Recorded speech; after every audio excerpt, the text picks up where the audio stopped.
Tem uma lenda muito interessante, inclusive, isso aí provavelmente é uma lenda mesmo, mas é um autor antigo que diz que todo navio que parava ali no porto de Alexandria era obrigado a entregar os livros que ele estava dentro do navio para que os bibliotecários de Alexandria copiassem e devolvessem a cópia, Ficava com o original. devolvessem a cópia Caramba! para os caras e ficavam com os originais, né? Assim, essa é meio que uma lenda para explicar como é que tinha tanta coisa, né, Certo. na biblioteca de Alexandria, mas isso aí provavelmente é forçando Entendi. um pouco. Muito bem. Então, estamos lá no Egito. Então, o Egito, ele basicamente todo mundo ficou ali por conta do Nilo, né? É. E foi se colocando. Que data que os historiadores colocam ali? 3.000 antes de Cristo, mais ou menos. 3.000 anos antes de Cristo. 5.000 antes do presente, né? Para começar as dinastias mesmo. Então você já tinha ocupação territorial daquela região anterior, né?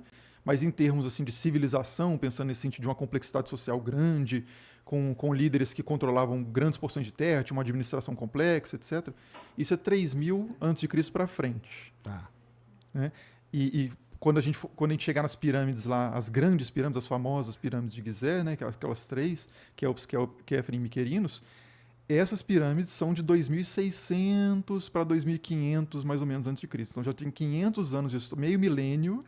Uma história do Brasil. Isso. Um Brasil de história até começar a ter pirâmide. Exato. Até começar a ter essas pirâmides, Essas né? grandes. Mas Essas grandes. a gente Nós vai vamos ver falar que delas. tem umas tentativas ali, uns projetos iniciais, a coisa vai desenvolvendo aos poucos. E vocês têm registro escrito dessa época aí? Tem. Caramba, Inclusive, tem um documento que é interessantíssimo, que chama Papiros de Merer, que é provavelmente o papiro egípcio mais antigo que a gente tem. Demais. E esse papiro de Merer adivinhe só, quem que é o Merer? Era um inspetor, era o inspetor Merer, que era o responsável por um grupo de construtores das pirâmides de Gizé, da pirâmide de Quéops. Ah, Então a gente tem os registros ali dos caras falando. Hoje é um diário mesmo, também conhecido como Diário de Merer.